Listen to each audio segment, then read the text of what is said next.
Hello, class ninth. This is me, Priyanka Tyagi, your economics teacher. I welcome you all in my YouTube channel, that is Priyanka Tyagi's tutorial. Video को start करने से पहले मैं आप सभी लोगों से रिक्वेस्ट करूंगी कि please hit the like button and do subscribe to my channel. So lastly, we discuss about the factor of production in Palampur, that was land, labor, physical capital and human capital. And we also see that there was a two production activity carried out in the Palampur. One was farming activity, another non-farming production activity. तो आज हम discuss करेंगे farming activity के बारे में। तो पालमपुर में 75% of the people वो बिजी और we can say depended on the farming activity for their livelihood. अब जिनमें से कि कुछ लोग तो फार्मर्स हैं और कुछ लोग हैं फार्म लेबरर्स।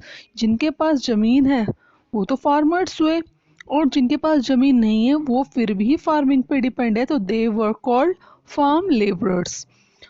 और सभी कोशिश करते हैं कि ज़्यादा से ज़्यादा प्रोडक्शन हो ताकि वो ज़्यादा से ज़्यादा अर्न कर पाएँ। तो अब ये क्वेश्चन उठता है कि सेम पीस ऑफ लैंड में प्रोडक्शन को कैसे बढ़ाया जाए। और जैसे कि दिन प्रतिदिन पॉपुलेशन बढ़ रही है तो उसके लिए प्रोडक्शन तो बढ़ाना पड़ेगा ही। तो देखिए दो मेथड हैं प्रोडक्शन को बढ़ाने के लिए। पहला मेथड है Multiple cropping. It is the method of growing more than one crop on the same piece of land.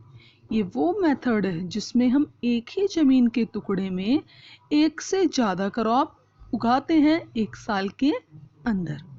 ठीक है, तो देखिए अब पालमपुर का इसमें एग्जाम्पल लेंगे। तो पालमपुर में देखिए रेनी सीजन में ज्वार बाजरा उगाया जाता है, फिर अक्टूबर या दिसंबर में पोटैटो उगाया जाता है, फिर विंटर में शुगर केन एंड वीट उगाया जाता है। तो इस तरह वो एक ही साल में डिफरेंट टाइप्स ऑफ क्रॉप्स उगाते हैं और अपने प्रोडक्शन को भी बढ़ाते हैं। नेक्स्ट हम देखेंगे मॉडर्न फार्मिंग मेथड, जिसमें हम डिस्कस करेंगे ग्रीन रेवोल्यूशन के बारे में। तो ग्रीन रिवॉल्यूशन क्या है अब हम वो देखेंगे। Due to technical change during late 1960s, there has been tremendous increase in production which is called to be green revolution.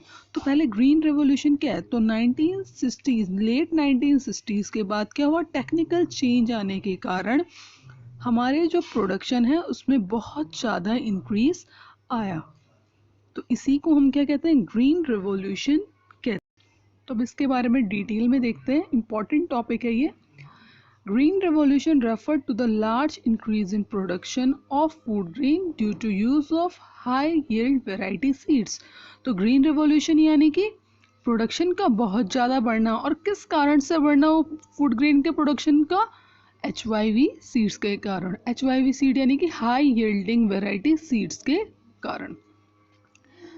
It was adopted during late 1960s and improved agriculture sector. तो ये जो आपका green revolution है वो late 1960s में आया, adopt किया गया एंड इसने क्या किया, हमारे एग्रीकल्चर सेक्टर को इम्प्रूव किया। It was introduce firstly in Punjab, Haryana and western Uttar Pradesh. तो ये पहले जो इंट्रोड्यूस हुआ था ये पंजाब में, हरियाणा में और वेस्टर्न यूपी में ये इंट्रोड्यूस हुआ था। It mainly increased the production of wheat and rice by introducing the HYV seeds. तो देखिए ग्रीन रेवोल्यूशन के कारण क्या हुआ, राइस और व्हीट का प्रोडक्शन ही मेनली बढ़ा by the use of HYV seeds. HYV seed means high yield variety seeds, जो कि मैं पहले भी बता चुकी हूँ आपको, और इन्हें मिरेकल सीड और हाँ वंडर सीड्स भी कहा जाता है। Some of the farmer brought thresher tractor which made plowing and harvesting faster. They were rewarded with a high yield of wheat. अब कुछ फार्मर जिन्हें फाइनेंस की किसी भी तरह की कमी नहीं थी, तो उन फार्मर्स ने क्या किया, ट्रैक्टर और थ्रेशर ले आए, जिससे खेतों को जोतना और फसलों को हार्वेस्ट करना इजी हो गया और इनका प्रोडक्शन फिर ज़्यादा मात्रा में बढ़ा और काम भी जल्दी हुआ।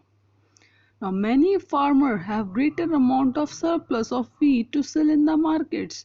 अब फार्मर्स के पास क्या था, ज़्यादा मात्रा में अनाज था, सरप्लस था, जिसको अब वो मार्केट में भी बेच पा रहे थे और इस तरीके से वो ज़्यादा अर्निंग कर पा रहे थे। उसी सेम प्लॉट में अब उनको अर्निंग भी हो रही थी। जहाँ पहले वो केवल अपने कंजप्शन लायक उगाते थे, अब उनकी उससे अर्निंग भी होने।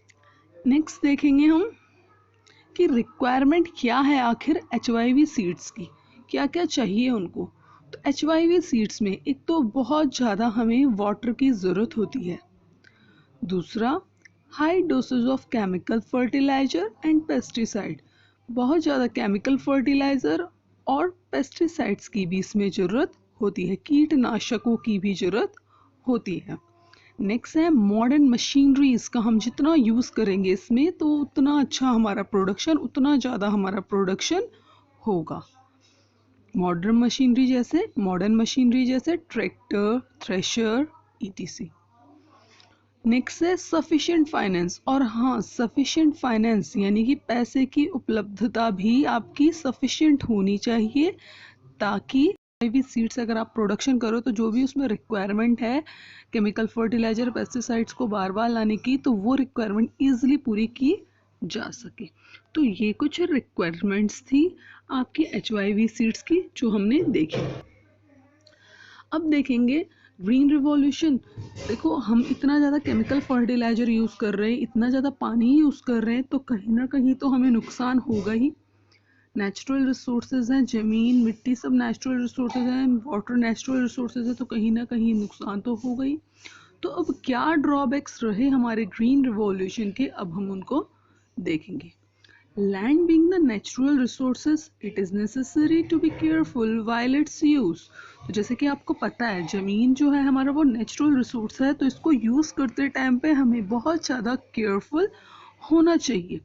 अब देखिए इसके एक्सेस यूसेज के कारण, मॉडर्न फार्मिंग मेथड के एक्सेस यूसेज के कारण हमें क्या क्या नुकसान झेलना पड़ा या क्या क्या रिजल्ट हमारा हुआ, ड्रॉबैक्स क्या रहे, वो हम देखेंगे। Excess usage of chemical fertilizer and pesticide lead to decrease in the fertility of soil। तो एक्सेस यूज होने के कारण फर्टिलाइजर और पेस्टिसाइड के हमारी सोइल की फर्टिलिटी में डिक्रीज आ गया। नेक्स्ट पॉइंट हम देखेंगे, HYV seed require more water which decreases the ground water level.